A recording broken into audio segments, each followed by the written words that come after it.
علی محمد۔ مسلک کا تو امام ہے الیاس قادری،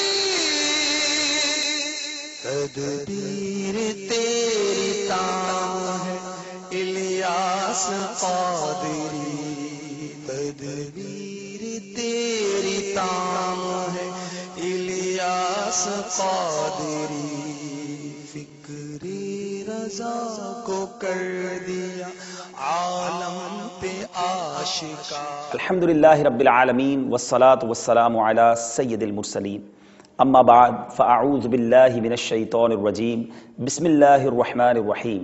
الصلاة والسلام علیک یا رسول اللہ وعلی آلک واصحابک یا حبیب اللہ، الصلاة والسلام علیک یا نبی اللہ وعلی آلک واصحابک یا نور اللہ۔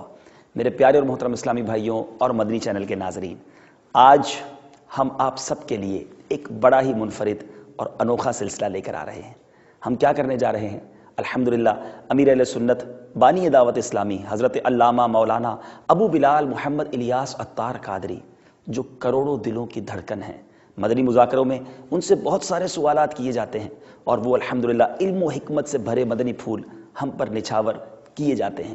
آج ہم بھی کچھ سوالات لے کر ان کے در دولت پر حاضری دینے جا رہے ہیں۔ آج ہم یہ چاہتے ہیں کہ مدنی چینل کے ناظرین کو ان کی زندگی کے ان شعبوں کے بارے میں معلومات فراہم کریں جو شاید ہم نے آج سے پہلے معلوم نہ کی ہوں۔ ایسے سوالات کرنے کی کوشش کریں گے جو ان سے شاید پہلے نہ پوچھے گئے ہوں، اور اگر پوچھے گئے ہوں لیکن ہمیں ان کے جوابات معلوم نہ ہوں۔ کچھ ان کی زندگی کے پرسنل معلومات، ان کا ایک ایسا انٹرویو لینے کی کوشش کریں گے کہ ہمارے سوالات ہوں وہ سوالات جو ناظرین کے ذہنوں میں ابھرتے ہیں۔ امیر اہل سنت کا انداز زندگی کیا ہے؟ آپ کا بچپن کیسے گزرا؟ آپ کی جوانی میں کیا معاملات تھے؟ آپ آج کل اپنی زندگی کو کس طرح گزار رہے ہیں؟ آپ کے بچوں کے بارے میں، آپ کی معاشی زندگی کے بارے میں بہت کچھ ہوگا۔ ہمارے ساتھ رہیے گا۔ کوشش کرتے ہیں کہ بارگاہ امیر اہل سنت میں چلتے ہیں اور ان سے اس طرح کے سوالات کرتے ہیں۔ دیکھیں آج بہت کچھ نیا معلوم ہونے والا ہے۔ اول تا آخر آپ سب نے سلسلے میں شامل رہنا ہے۔ کچھ اگر مصروفیت ہے اس کو ترک کر دیجئے اور ہمارے ساتھ شامل ہو جائیے۔ آئیے چلتے ہیں بارگاہ امیر اہل سنت میں۔ صلو علی الحبیب صلی اللہ تعالی علی محمد صلی اللہ علیہ وسلم۔ کون؟ عبد الحبیب عطاری۔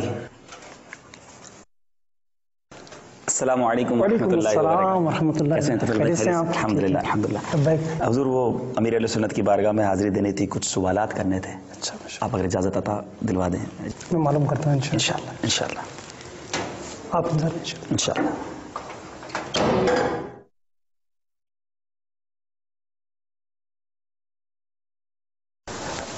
السلام علیکم ورحمۃ اللہ۔ السلام ورحمۃ اللہ وبرکاتہ۔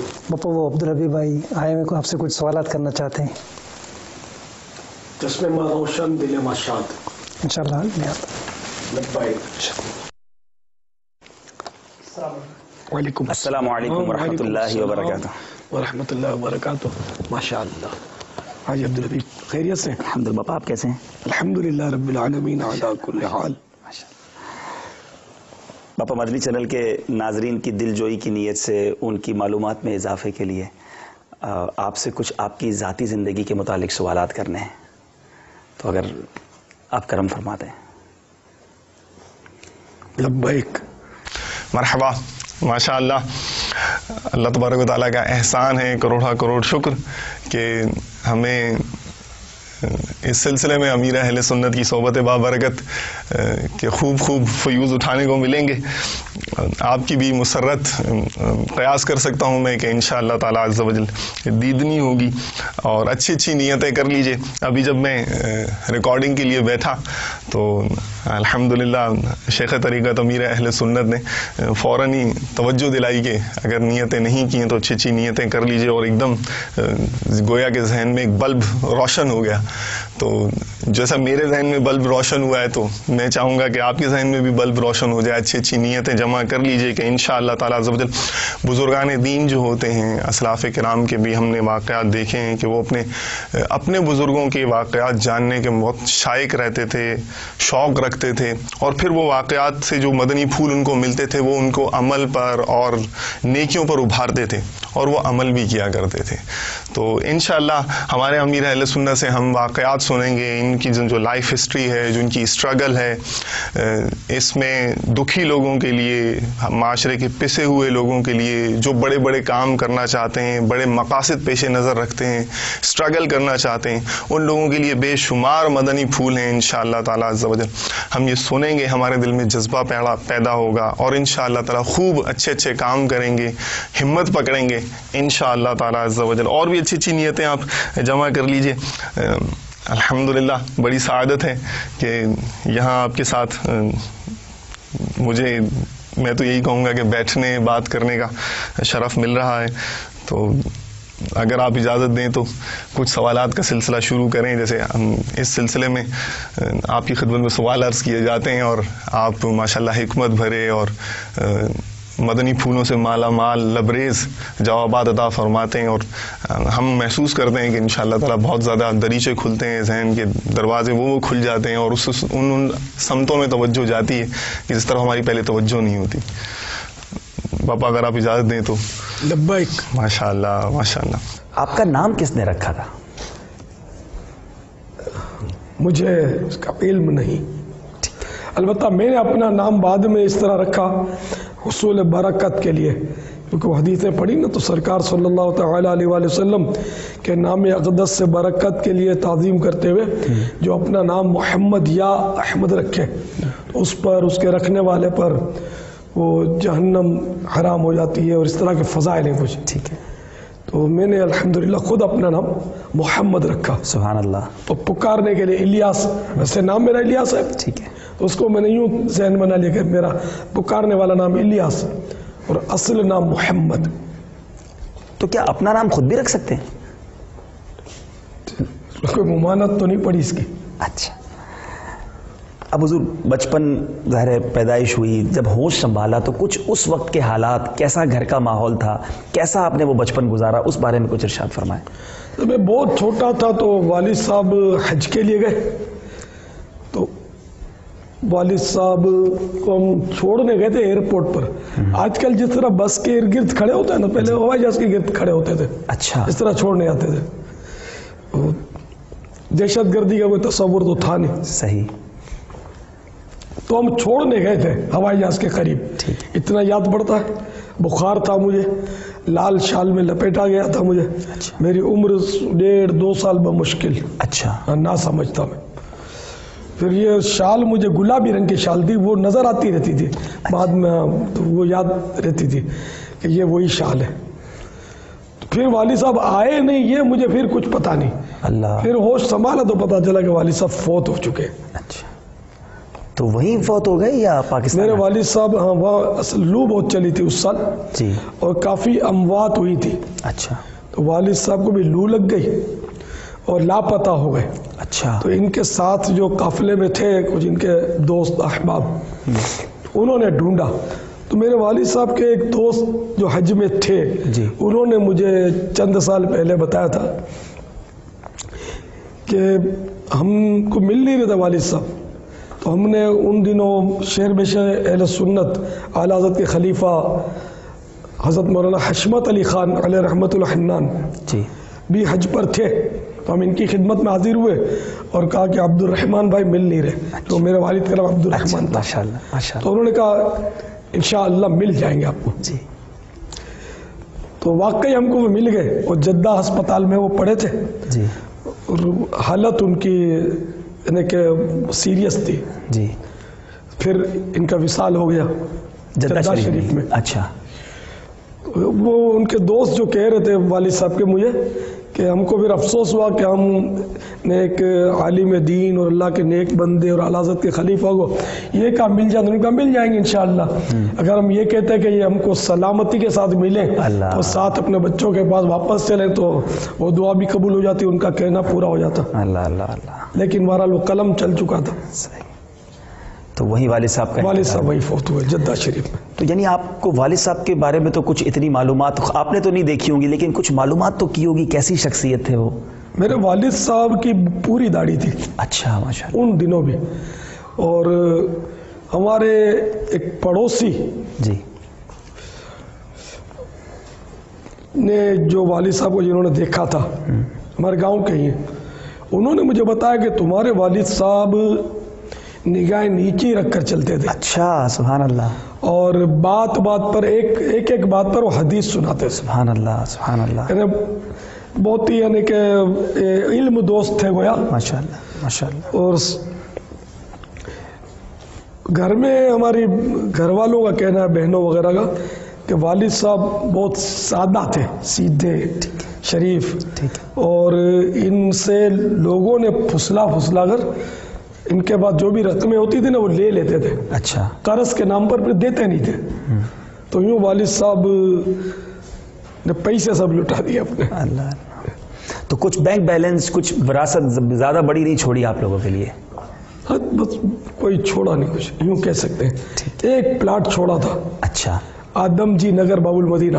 اچھا، تو اب تو کروڑوں روپے کا ہو گیا ہوگا.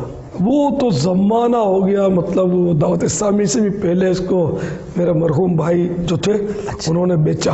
اچھا، میرا خیال ہے اس وقت تو کوئی 10-11 ہزار روپے آئے ہوں گے. اچھا، اتنے ایسا ہی کچھ ہوا ہوگا.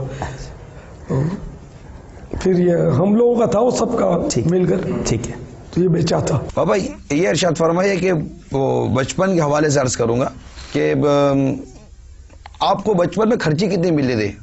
مدنی چینل پر مدنی منا ذرا توجہ سے سنو. میں جب مدنی منا تھا چھوٹا سا تو مجھے 1 پیسہ ملتا تھا.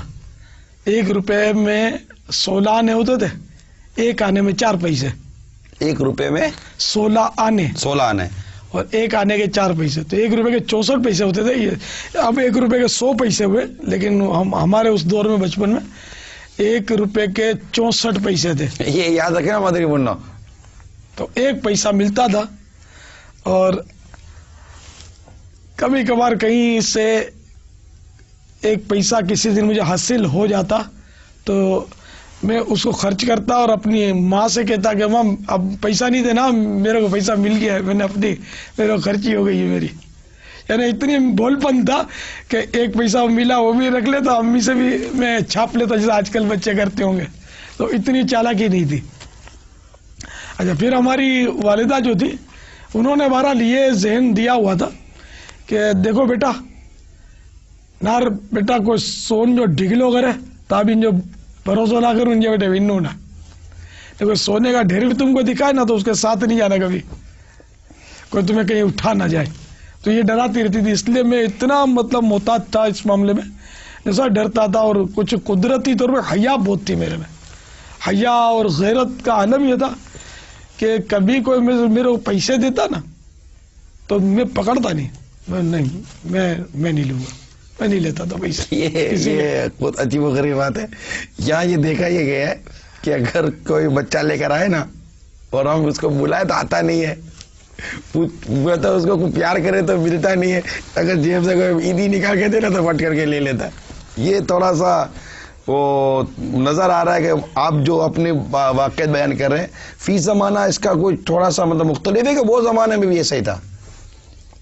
بچے تو بچے تھے نا، چاہے وہ آپ جب برسوں پرانی بات کہہ رہے ہیں آج کی بات کر رہے ہیں، تو کیا بچوں کے مزاج میں بھی تبدیلی آتی ہے دوروں میں؟ ان کے آتی ہوں گی نا، آپ کے سامنے ہی ہے نا، میں تو بچہ تھا نا. نہیں آپ دیکھیں، آپ بچے تھے، آپ کا ایک اپنا ایک انفرادی ایک حساب کتاب یہ چل ہی رہا مدنی چینل کے اوپر، تو کیا یہ بچپن کی ان باتوں کو بھی کوئی انفرادیت میں لیا جائے گا یا کیا لیا جائے گا؟ کہ آج کل بچوں کا یہ حساب کتاب نہیں ہے. بچوں کو ایسا ہی ہونا چاہیے، بولا بالا ہونا چاہیے، پیسوں کی ہرس نہیں، ٹافیوں کی، چاکلیٹ کی، گولیوں کی، ان چیزوں کی، کھلونوں کی ہرس نہیں ہونی چاہیے کہ اس طرح ماں باپ کو پریشانی ہوتی ہے، بیچارے اپنا پیٹ کا کریں تمہارے کھلانوں کا. بچہ کون بولے گا؟ وہ ان کو بچہ کون بولے گا؟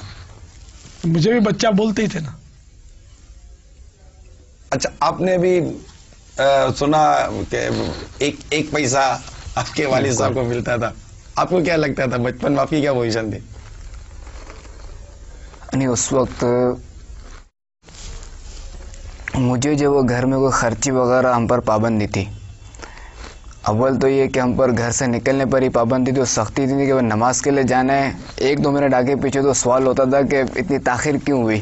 اچھا جی بالکل. تو اس لیے الحمدللہ عز و جل ہم بچے ہوئے ہیں اور نماز کے لیے گئے فوری گھر. ہم نے ہمارے بچوں کو محلے میں کھیلنے سے بچایا ہوا ہے، کیونکہ محلے میں بھلے کتنے شریف بچے ہوں نا، بظاہر شریف گھرانے کے ہوں، لیکن یار فلمیں ڈرامے ہر گھر میں، تو بچے وہ ڈائلاگ اور گالی گلوچ، ماں بہن کی گالیاں چوز کرتے ہیں، ڈانس کرتے ہیں بچے گلیوں میں. تو اس طرح ہمارے بچوں نے اس طرح کے بچوں کی صحبت پائی نہیں. الحمدللہ. اب وہ حیرت ہوگی، میرے وہ ان کے چھوٹے بھائی بلال، سمجھے، ایک بار کسی نے اس کو 500 روپے دیے، جب چھوٹے تھے یہ 500 روپے نہیں لے رہے تھے، نہیں مانے، اس کو دیے زبردستی، قریب پھینک دیے. گاڑی میں ہم بیٹھے ہوتے، گاڑی کے باہر پھینک دیے 500 روپے، نہیں چاہیے. یہ بچے کو مدنی چینل والے بھی پھینکیں گے؟ ہو سکتا ہے کہ وہ نوٹ گرے تو ساتھ میں وہ بھی کود جائیں کار سے. اچھا حضور، آپ نے یہ بھی بیان کیا تھا کہ کچھ آپ کے پاس نسخے آپ کے والد صاحب کی کتاب کے آپ کے پاس آئے جو پڑھنے کے قابل نہیں ہے، میں نے نشانی کے طور پر محفوظ کر کے رکھا ہے. آپ کے پاس کیا کیا نشانیاں اور کس کس کی نشانیاں محفوظ کی ہوئی ہیں آپ نے؟ ایک کتاب مجھے یاد اس وقت ہے کہ وہ تذکرۃ الاولیاء، سبحان اللہ، یہ کتاب جس پر میرے والد صاحب کی کوئی تحریر بھی ہے ماشاء اللہ، ان کے اپنے قلم سے، وہ میرے پاس ہے. اب اتنی خستہ حال ہے کہ وہ اس سے، اور اردو بھی پرانی ہے، ترجمہ ہے، پرانی اردو ہے قدیم، وہ اتنی اب مطلب نہ چلے. تو محفوظ رکھی آپ نے؟ رکھی ہوئی ہے میری، مطلب جو جہاں بہت ساری کتابیں تو ایک وہ بھی ہے. سبحان اللہ. اور بھی کوئی نشانی ہو آپ کے پاس کسی کی؟ اس وقت مستحضر نہیں. یہ ارشاد فرمائیے، دنیا میں جن جن لوگوں کو شہرت ملی، اور یقیناً اس شہرت میں ان سے محبت کرنے والوں کی بہت بڑی تعداد ہوتی ہے، وابستگان کی بہت بڑی تعداد ہوتی ہے، ان کی خصوصیات بیان کرنے والوں کی بھی کمی نہیں ہوتی. ساتھ ہی مخالفین بھی بڑھتے بھی ہیں، چلتے بھی ہیں، کچھ نہ کچھ اختلافات، مخالفت کا سلسلہ بھی رہتا ہے. یقیناً آپ کے ساتھ بھی ایسا ہوتا رہا ہوگا، مخالفین بھی آپ کے بنتے ہوں گے، تنقید بھی آپ پر بعض اوقات کھل کر بھی ہوتی ہوگی، بند لفظوں میں بھی ہوتی ہوگی. ایک سفر آپ نے دعوت اسلامی کا اب تک جو گزارا، ایک امامت کی حیثیت سے بھی آپ مسجد میں رہے، بہت سارے اس طرح کے مراحل گزارے جن میں تنقید اور مخالفت، ان تمام چیزوں کو آپ نے کس انداز سے فیس کیا، اور اپنے مخالفین کا کس طرح آپ نے مقابلہ کیا یا سامنا کیا، یا تنقید کو کس طرح برداشت کیا اور اس کو کس انداز سے لیتے تھے؟ اس معاملے میں آپ کچھ اپنے متعلق ارشاد فرمائیے. دراصل انسان کے جذبات مختلف اوقات میں جدا جدا ہوتے ہیں. صحیح فرمایا. کبھی تو اس سے غصہ آتا ہے اختلاف کرنے والے پر، اور کبھی وہ نارمل رہتا ہے، تو کبھی اس کو اس سے ہمدردی ہو جاتی ہے.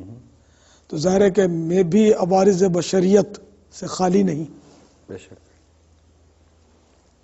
البتہ اتنا ضرور میرا ذہن ہے اور یاد پڑتا ہے مجھے کہ کبھی اپنے ذاتی مخالف سے انتقام لیا ہو اپنے نفس کی وجہ سے یاد نہیں پڑتا مجھے، کہ میں اس سے بچتا ہوں.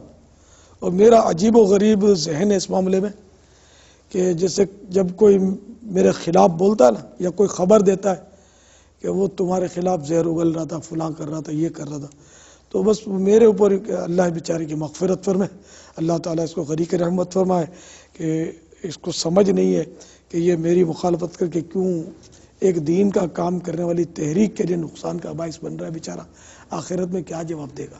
لیکن آپ نے اگر غلط فہمی بھی ہے تو اس کو چاہیے کہ وہ کسی طرح بھی اس کو کوئی دور کرنے کی کوشش کرے، کیونکہ اکثر ایسا ہوتا ہے کہ مخالفت کرتا آدمی، اس کے پاس اس کا ٹھوس سبب نہیں ہوتا. زیادہ یہ ہوتا ہے کہ میں نے سنا ہے، پھر کبھی کہہ دیتا ہے کہ میں نے ایک ثقہ راوی سے سنا ہے،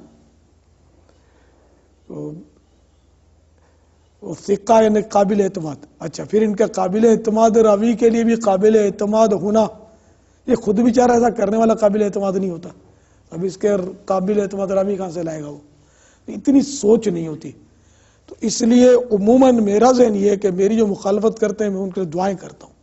یہاں تک کہ ایسا بھی ہوا ہے کہ میں نے اپنے مخالفین کے لیے کعبے پر پہلی نظر پڑھی تب بھی دعائیں مانگی ہیں. ایسا ہوا ہے کہ کسی طرح، کیونکہ میں ایک دعوت اسلامی والا ہوں اور دعوت اسلامی نے پوری دنیا میں کام کرنا ہے، تو جو اور اختلاف کرتا ہے، اب اس کی اگر میں اس کو بددعائیں دوں یا ان کی ہلاکت کی تمنا کروں تو اب یہ ضروری نہیں کہ وہ ہلاک ہو جائے، ضروری نہیں کہ وہ برباد ہو جائے. نہیں، دیکھیے اختلاف رائے اور مخالفت کے فرق کو آپ بخوبی سمجھتے ہیں. یہاں آپ سے جو سوال کیا گیا اس وقت، وہ ابھی اختلاف رائے کی باری نہیں آئی ہے، ابھی مخالفت کی باری آئی ہے. مخالفت کی بھی دو اقسام ہم یہاں آپ سے آج کے سلسلے میں کرنے کی کوشش کریں گے. ایک تھی مخالفت وہ جو ڈائریکٹ آپ کی ذات سے متعلق ہے، ایک ہے مخالفت وہ جو تنظیمی کسی اور معاملہ سے متعلق ہے. اب ہر چیز کو کیا اس کے اپنے انداز و مزاج سے دیکھتے ہیں. آپ نے ابھی کچھ دیر پہلے خود فرمایا کہ میں بھی بشری تقاضے رکھتا ہوں، تو بشری تقاضا کیا اس بات کا تقاضا نہیں کرتا کہ جب کوئی کھل کر مخالفت کرتا ہے، چار آدمی میں بدنام کرنے کی کوشش کرتا ہے، تو ایک فطری طور پر اس کے متعلق غصے کی کیفیت پیدا ہوتی ہے، انتقام کی کیفیت پیدا ہوتی ہے، اور آپ فرماتے ہیں کہ میں اپنے اندر یہ مزاج نہیں پاتا.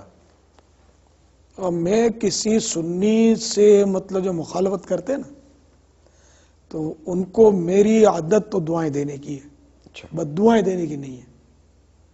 بلکہ میں نے تو بارہا اپنے مخالفین سے صلح کرنے کی کوششیں کی ہیں، پیغامات دیے ہیں، بعض اوقات چٹھیاں لکھی ہیں ان کو، یہاں تک کہ آخر کار ایک رسالہ بھی عفو و درگزر کے فضائل کے عنوان پر لکھا.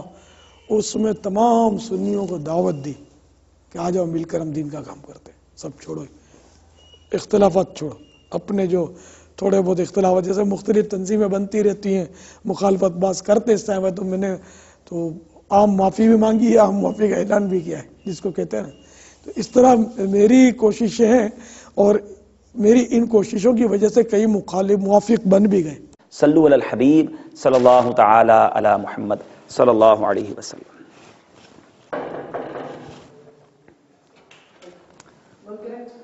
اب یہ ایک اور دوں گا، ہاں یہ پہلا ہی تھا تھوڑا سا. اسٹینڈ بائی، نہیں آ رہا، اسٹینڈ بائی، آن ریکارڈ. پیچھے خاموشی، پیچھے خاموشی. خاموشی بھائی، مدینہ. تو پھر بھائی یہاں پر ہے.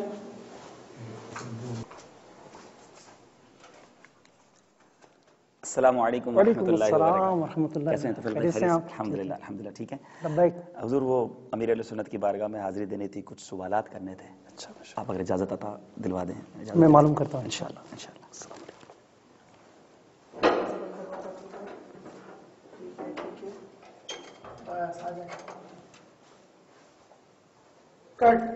کس کی نعتوں سے آپ متاثر ہیں اور کلام آپ کو اچھا لگتا ہے؟ یہ بھی کوئی پوچھنے کی بات ہے؟ سبحان اللہ. جی اچھا، آپ یہ آواز دیں. ابھی سوالات تو میرے پاس بہت سارے ہیں اور مدنی چینل کے ناظرین بھی شاید سوچ رہے ہوں گے اور سوالات کیے جائیں، لیکن آپ کے ساتھ کافی دیر چل رہی ہے، اگر تھوڑی دیر بیٹھنے کی اجازت مل جائے. اللہ، جوانی میں تھک جاؤ گے تو پھر مجھ تک اگر پہنچ بھی گئے میری عمر تک تو آپ کا بنے گا کیا؟ آپ کے ساتھ بیٹھنے کی سعادت بھی مل جائے گی نا، آپ کی دل جوئی کی نیت سے انشاءاللہ. بیٹھ جاتا ہوں انشاءاللہ. الحمدللہ رب العالمین والصلاة والسلام علی سید الانبیاء والمرسلین. اما بعد فاعوذ باللہ من الشیطان الرجیم. بسم اللہ الرحمن الرحیم. الصلاة والسلام علیک یا رسول اللہ. دوبارہ نیت نہ کی ہو تو کر لیجیے گا. جزاک اللہ خیرا. انشاءاللہ سمجھن. اس وقت بھی ہمارا یہ چونکہ ریکارڈنگ کے مراحل جاری ہیں اور یہ سلسلہ ہمارا اس وقت مطلب اس کی ریکارڈنگ کا مرحلہ جاری ہے.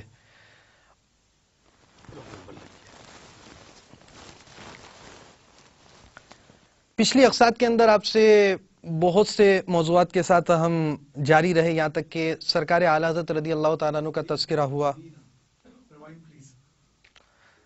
حاجی اسلم بھائی